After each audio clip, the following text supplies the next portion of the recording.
Assalamu ala sayyidina Rasulillah wa ala alihi wa ashabihi wa man walah wa la hawla wa la quwata illa billahil aliyyil azim. Subhanaka la ilma lana illa ma 'allamtana innaka antal alimul hakim. Ikhwani rahimakumullah. Alhamdulillah pagi hari ini Allah beri kesempatan waktu kepada kita semua sehingga kita sama bisa hadir di Majlis Darul Mustafa. Semoga kehadiran kita selalu mendapat keberkahan daripada Allah Subhanahu wa taala dan kelak syafaat dari Nabi kita Muhammad sallallahu alaihi wasallam. Ya. Kita lanjut kajian kita di dalam kitab Al-Qirtas. Al-faslul awal fi dzikri haqiqatul iman wa alamatu ahli wa akhlaquhum wa a'maluhum fi aqwalihim wa af'alihim wa ma yanbaghi an yakunu alaih. Ya. Jadi dijelaskan di fasal yang ini bagaimana hakikat keimanan dan tanda-tanda keimanan yang dimiliki oleh orang tersebut. Bisa terlihat iman dan akhlak itu, bisa terlihat iman dan tanda-tandanya dari apa? Dari akhlaknya, dari amalnya, dari ucapannya, dari perbuatannya. Nah, itu bisa kelihatan tuh. Jadi kalau orang dia beriman, tanda-tanda di dalam orang tersebut bisa kita lihat dari akhlaknya, dari amalnya, dari ucapannya, perbuatannya, ya. Wa mayan bagi ayakunu alih, dan apa-apa yang bersangkutan dengan kepribadian orang tersebut. Amma fil Quran faqulu ta'ala, adapun dalil yang menyatakan, yang menjelaskan tentang sifat orang yang di atas tadi, Allah katakan fattaqullah. Pertama, takutlah kalian kepada Allah. Jadi kalau orang sudah punya rasa takut kepada Allah, ya, maka bisa dinyatakan setengah dari keimanan dia itu sudah ada dalam dirinya. Karena kalau orang nggak punya takut sama Allah, dia nggak punya iman. Ya kan, al-iman itu apa? Al-khauf min Allah. Iman itu takut dengan Allah. Ya. Fattaqullah, pertama takut dengan Allah. Wa aslu zata bainakum. Yang kedua, dia selalu menyatukan perselisihan di antara sesama. Menyatukan. Memperbaiki. Aslihu bainakum, selalu menjadi orang yang terbaik dan orang yang selalu memperbaiki di antara sesama kita. Bukan justru malah jadi ini, jadi apa namanya, jadi racun. Tukang adu domba orang, tukang fitnah orang, adu sana, adu sini, atau suka apa namanya, ghibah orang, ngomongin kejelekan orang, ya. Naglul kalam minal kalam bigasdil fitan, itu ghibah, ya. Namimah naglul kalam minal kalam bigasdil fitan. Dia omongannya beda-beda. Antara dia ngomong sama si A, dijelekin tuh si B, bang. Ntar si B dijelekin si A. Dia adu domba aja orang kerjanya. Nah, orang yang model begini pertama jangan kita temenin. Kita kalau dekat sama orang yang sukanya namam, suka ngadu domba orang, inti jangan deketin yang begitu. Penyakit untuk inti. Kerjaannya ngomongin kejelekan orang aja. Ngadu domba orang, jangan inti deketin yang begitu. Penyakit. Dan ini sifat-sifat begini bisa pengaruh sama diri kita kalau kita terus-terusan ada di lingkungan itu. Makanya orang-orang soleh inti lihat, orang baik, tanda orang baik nih. Inti punya teman, orang baik tuh teman, tandanya apa? Kalau dia lagi ngobrol sama dia, temen inti nih nyebutin kejelekan orang. Udah dah, nanti jangan ngomong kejelekan orang, mau ngapain sih? Itu orang baik itu berarti. Itu orang baik. Tapi kalau dinambah ngebumbuin, terus apa lagi tuh? Emang begitu orangnya? Iya, udah. Itu jangan temenin tuh, udah. Ini sama diri kita ada, Pak. Ini sifat sama diri kita ada. Ada ini. Cuman kadang-kadang kita juga nggak tahu, nggak sadar diri kita kalau itu sifat ada sama kita. Ya. Wa atiullah. Kemudian dia taat dengan Allah. Ya.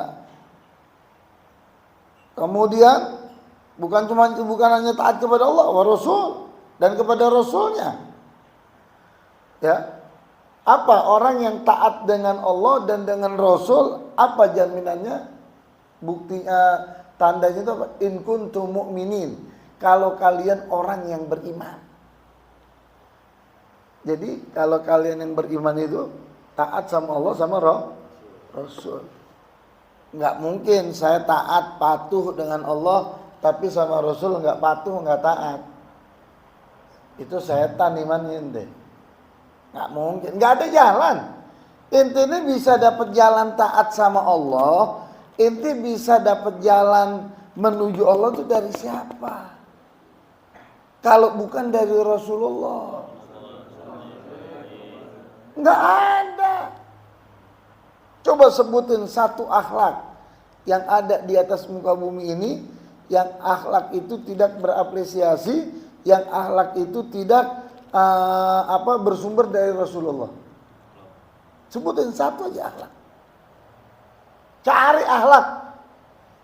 Yang akhlak tersebut, yang akhlak yang tidak dapat tuh, yang tidak pernah dikerjakan oleh Rasul, cari. Habib Ali bin Muhammad Al-Habsyi, pengarang kitab Maulid, yang sekarang jamaah sedang menghadiri maulidnya. Saya kemarin hadir hallnya saja.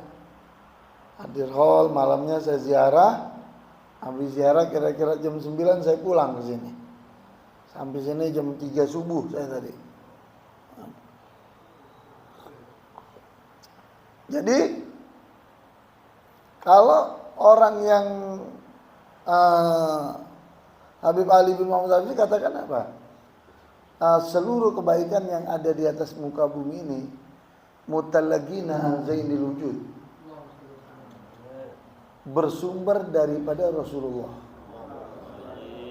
Ini semua, ini enggak terpotong-potong, enggak. Semua kebaikan yang ada di atas muka bumi bersumber daripada Rasulullah.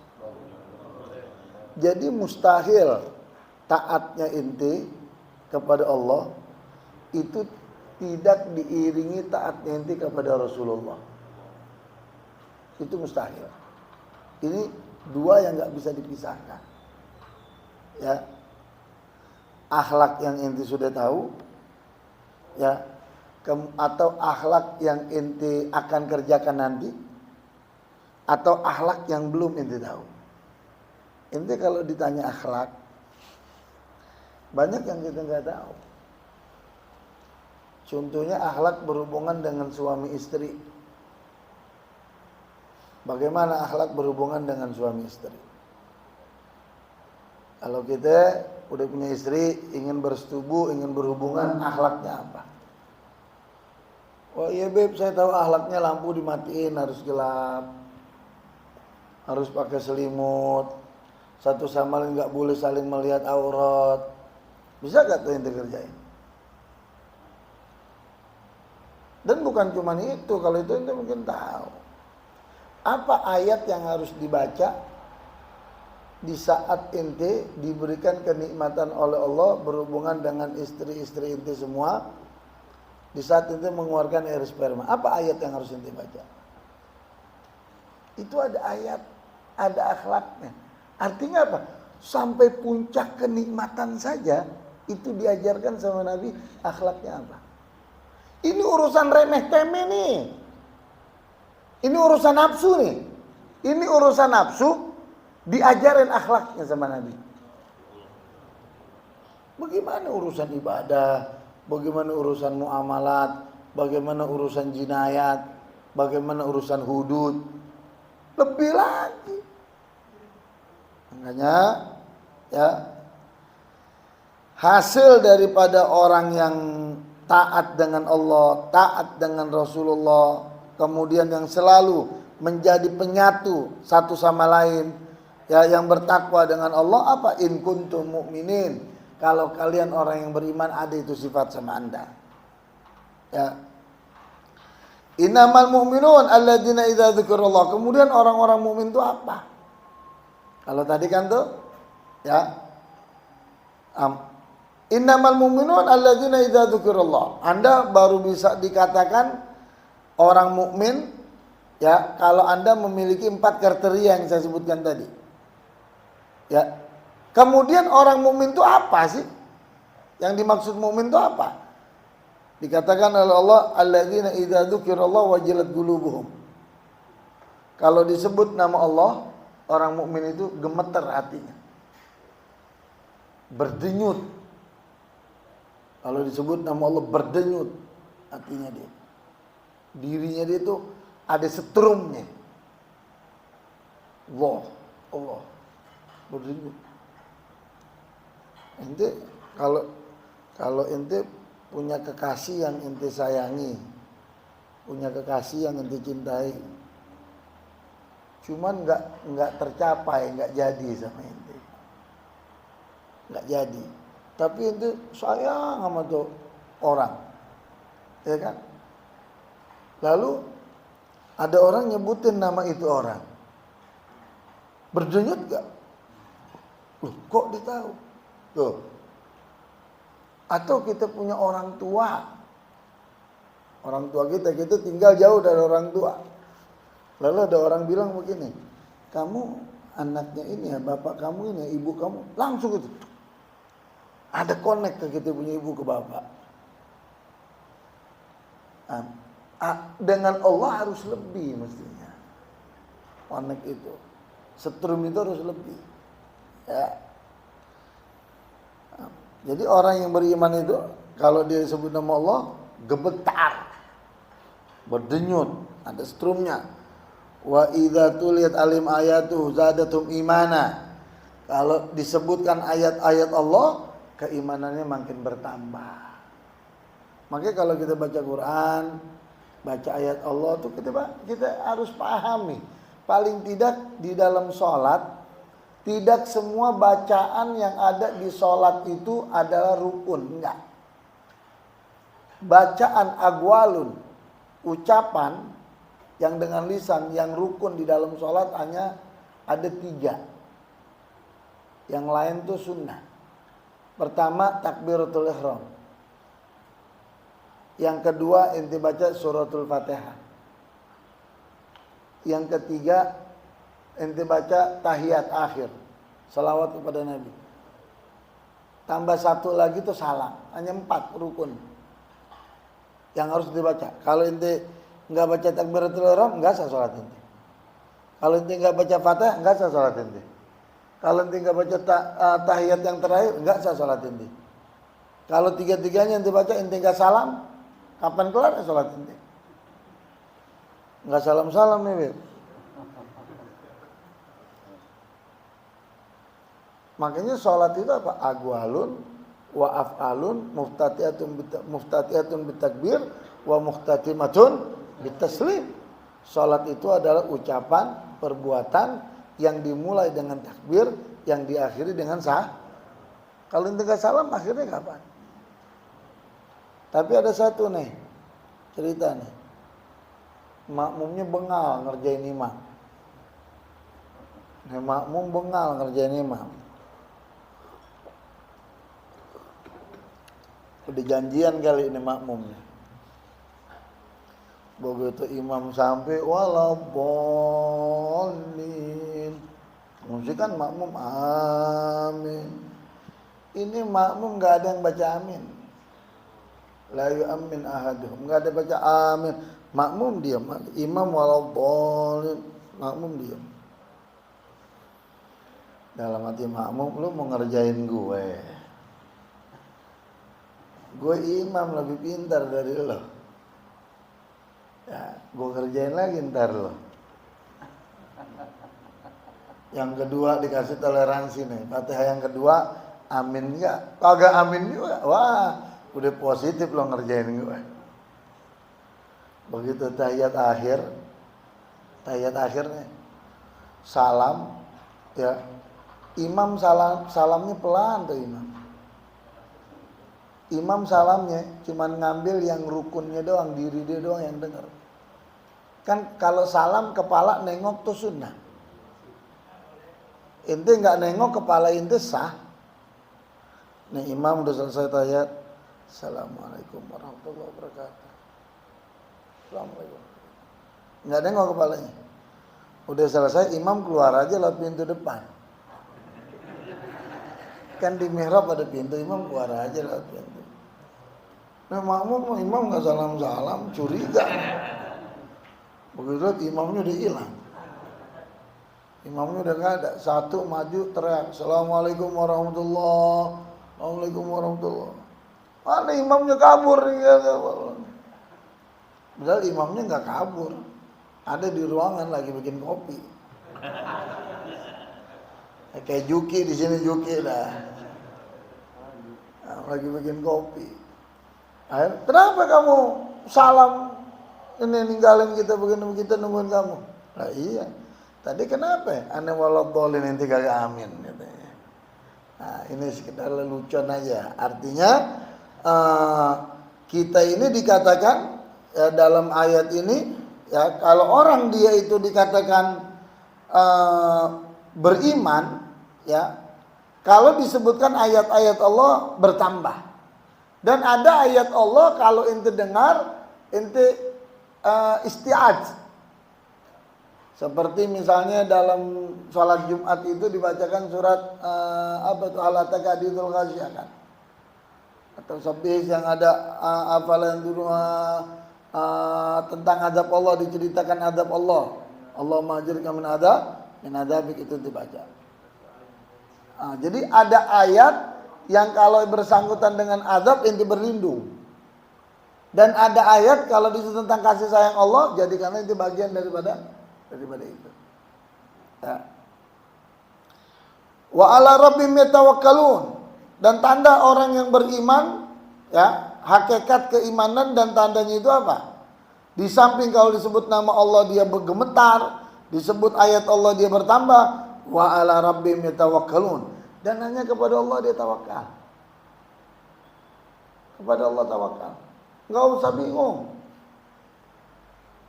Ente yang kasih rezeki itu siapa? Yang penting satu hidup. Jangan culas sama hak yang bukan ente punya. Jangan suka culas sama hak yang bukan ente punya. Dan jangan suka ente makan hak orang. Saya tadi Isya sholat di Sulu di masjid yang baru, masjid MBZ apa ya? MBZ ya. Saya sholat di situ penuh, hujan lagi. Salah satu rombongan saya yang jatuh juga terpeleset orang Medan itu jatuh. Jadi begitu saya sholat, selesai saya sholat nih, ya, ada mereka saya kan jamak, ya takdim isya ke maghrib. Ada orang yang selesai sholat dia jalan, begitu dia jalan mungkin dia taruh duit di kantong atas kali ya. Jadi begitu dia jalan duit dia jatuh tuh, nggak banyak duitnya. Ya. Sebenarnya dengan aneh tahu ada duit di situ, sholat aneh gak khusyuk berarti. Aneh tahu sebelum sholat aneh mulai, wah tuh orang duitnya jatuh. Tapi aneh makin fudul. 10.000, ada 10.000, ada 5.000, ada 2.000. Berarti menandakan sholat saya itu nggak khusyuk, masih bisa lihat duit, masih tahu tuh duit.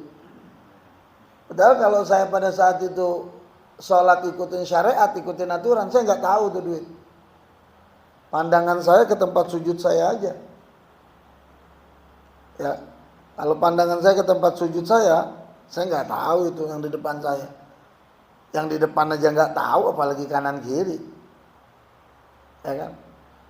Akhirnya itu duit anak-anak bubarnya, bocah-bocah kan banyak bocil, ya. Makanya bocil jangan dijadiin pemimpin, belum waktunya. Kalau udah waktunya apa? Lewat situ pada main nunjuk-nunjukkan duit itu duit tuh duit tuh. Tapi nggak mau dipegang sama dia, nggak mau diambil. Duit, duit. Satu di jalan balik lagi, duit tuh duit.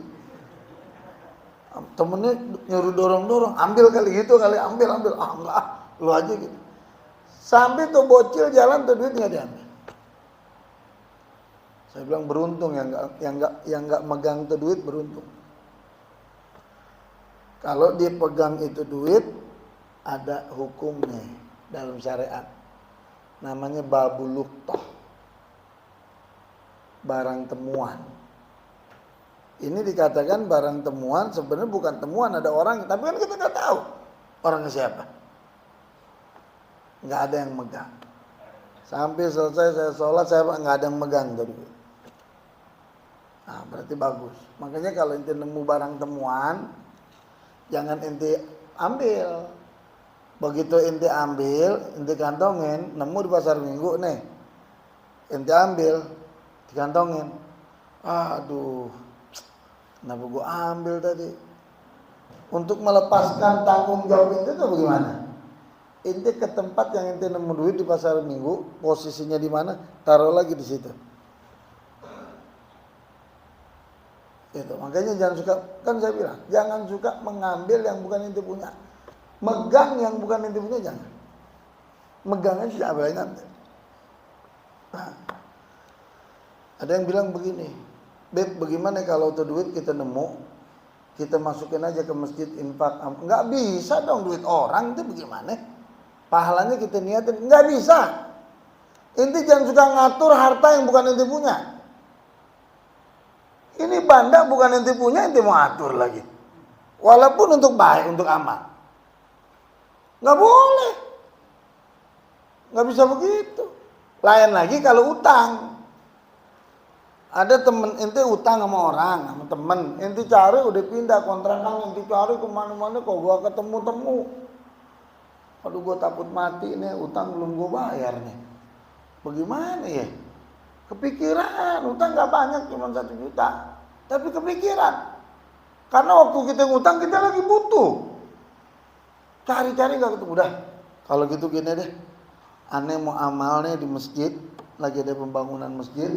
Aneh mau beliin semen, aneh amal di masjid, yang 1 juta. Pahalanya aneh niatin untuk orang yang ngutang sama aneh. Gini aja.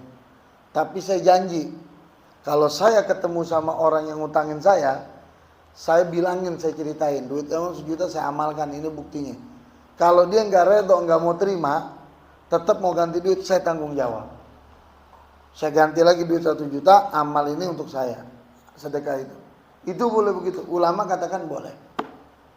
Untuk melepas tanggung jawab itu di akhirat. Kalau ente tahu. Makanya jangan. Saya sampai sekarang, saya berusaha mendidik anak-anak saya.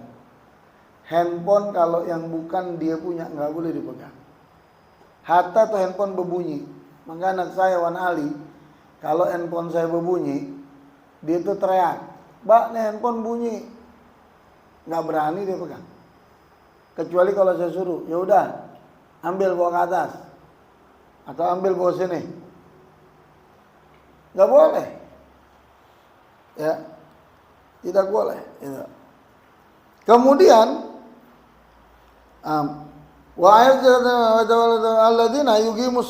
kemudian tanda orang dia itu beriman, dan tandanya itu apa? Alladzina yuqimus shalah, dibangun sholat. Sholat dikerjain, 5 waktu dikerjain. Bukan cuma 5 waktu, sholat qiyamul lail.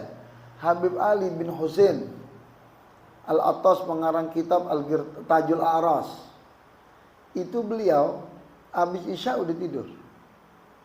Nggak lewat jam 9. Jam 8 dia tidur. Ntar dia bangun jam 2 malam, jam 1 malam dia bangun. Dia nggak tidur lagi. Dia tidur lagi ntar habis Isyraq baru dia tidur sebentar. Bangun dia duha. begitu. Tiap hari begitu kerja. Nah, Beb, itu makannya bagaimana begitu? Kerjanya kapan? Lah, ente pikir rezeki yang ngasih manusia. Kalau rezeki yang ngasih manusia, kita nggak akan dapat keadilan. Tapi rezeki yang ngasih Allah. Nah, para aulia-aulia orang-orang soleh itu ikhtiarnya mereka dengan Allah dengan mendekatkan diri dia secara sempurna dengan Allah. Dia melel dia itu dia ikhtiar dia dengan Allah. Kalau kita kan ikhtiarnya capek. Itu ikhtiarnya mereka dengan Allah. Makanya dia nggak pusing hidupnya. Gitu loh. Nah, jadi nggak usah kita bingung. Jadi di samping sholat harus dia mulai kita kerjain. Habib Umar bin Muhammad bin Hud condet, saya dengar cerita dari salah seorang anaknya. Itu dulu abah katanya, itu jam 2 udah bangun Habib Umar bin Hud. Bangun sekali waktu, bangunnya telat jam 3 subuh. Telat. Begitu dia bangun telat, pembantunya, bujangnya, ini kenapa Habib nggak keluar dari kamar? Apa sakit? Nggak manggil dia apa?